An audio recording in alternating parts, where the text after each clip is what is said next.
Why are we so hesitant? Ahavi often wondered why it is difficult to say no to people or to something that we don't like. Why are we so hesitant about it? Is it the sensibilities of hurting people? What will happen if we say no? Or is it that we are timid inside? Saying no is very difficult for most of the people. It could be social or psychological.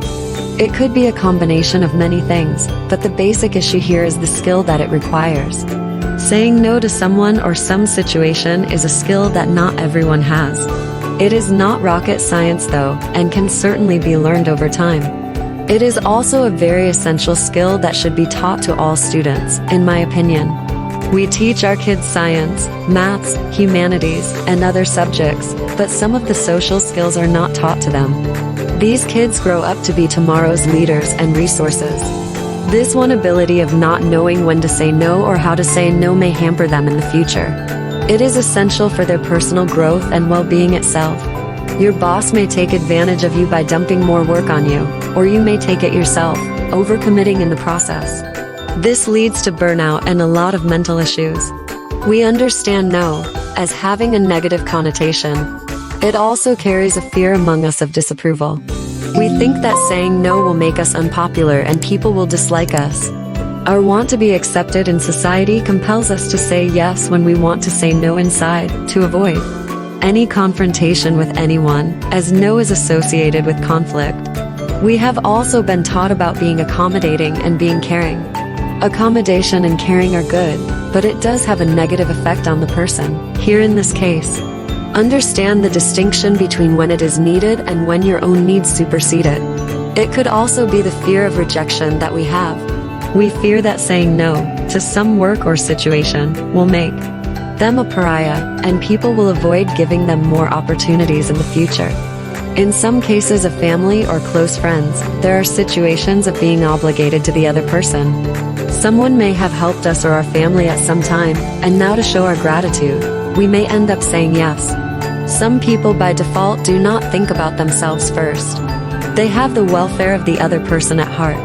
So even though that work may not be something they wanted to do, they end up saying yes to it. Another issue is time management.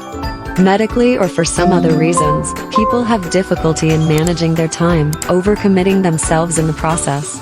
It could also be a simple desire to please people all the time, to be in their good books, to gain their approval. They feel a sense of guilt if they say no to them.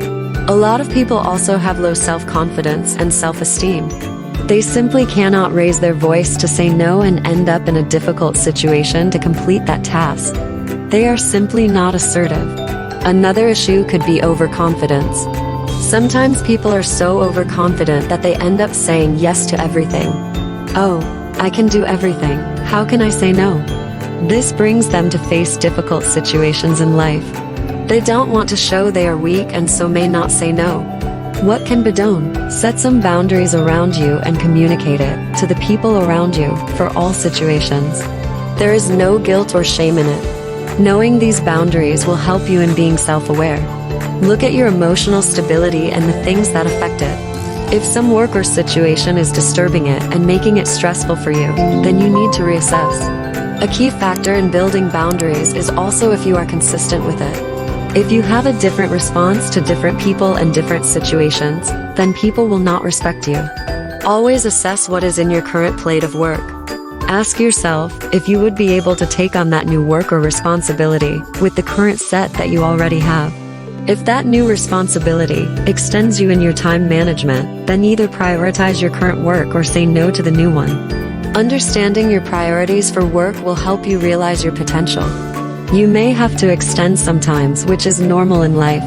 But if that extension is day in and day out, then something is wrong and you need to reassess. Either delegate the current work to someone else or say no to the new one. Assertiveness is not aggressiveness, so learn to be assertive without being aggressive. Be polite but firm in your response, no matter what is said or presented by others. In most cases, if you explain your current situation or obligations, the other person will understand the reason for you saying no to the new request. Saying no will not make you rude. Don't over-explain. Be concise and explain the reason, but don't overdo it. If you find it difficult to say no, practice it. It is a skill and must be developed. Think about situations and create a scenario for yourself. You can look in the mirror and practice saying no to some situation. It will help you in real-time situations. Always keep your well-being in mind. Your mental health is the most important thing that should be considered first. You can help others only if you help yourself first. Learn from your experience. History is a very good teacher if we are willing to learn from it. How did the last situation go with you, when you said yes instead of that elusive no? Seek help from your family and friends, or even from your boss or colleagues. They can provide you with the guidance you need. Saying no is not being selfish. Understand that your own needs are also important. Understand the request and listen to what the other person is saying before committing yourself. Buy some time if you are unsure or need to ponder on it. You are the key driver for your own mental health. If you don't understand it, then you will find yourself in unnecessary situations. Taking care of yourself is not being unkind to the other person. It is necessary for your mental and physical health to maintain balance in your life. How it affects you. The first result of not saying no is that it will lead to burnout. Your physical and mental health is affected, which in turn affects the life of the people around you. Your near and dear ones, who care for you. It increases the stress in your life. Overcommitment leads to stress affecting your well-being. Overcommitting yourself also leads to lower productivity. Your ability to make decisions is also affected, and you may not be able to make the right decision at that time. Just think about how you work in the first couple of hours of the day versus how you function towards the end of the day.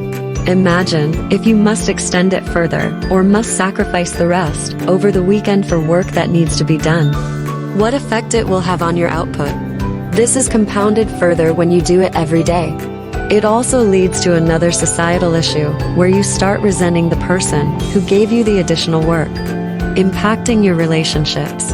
The person may or may not be aware of your situation, but understand that it was you who took that additional thing onto yourself.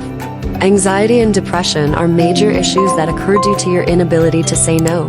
The constant pressure to overperform, or your own image perception for others, leads you to get anxiety, depression, or both. It also can lead to social aloofness, as you are unable to say no, to avoid getting into unpleasant situations. You withdraw from society, further increasing anxiety and depression for the person. Stress leads to physical health issues, and stress may cause you to overeat or not exercise, leading to a host of health issues. You may experience digestive issues or headaches, or your immune system may be impacted. It is okay to say no. The real thing is the awareness of it. When should you say no rather than yes? This self-awareness is very important, and we should be doing it ourselves, as well as teaching our kids about it. It will benefit you as well as all your relationships. Everyone with whom you come in contact, as well as the ones who care for you.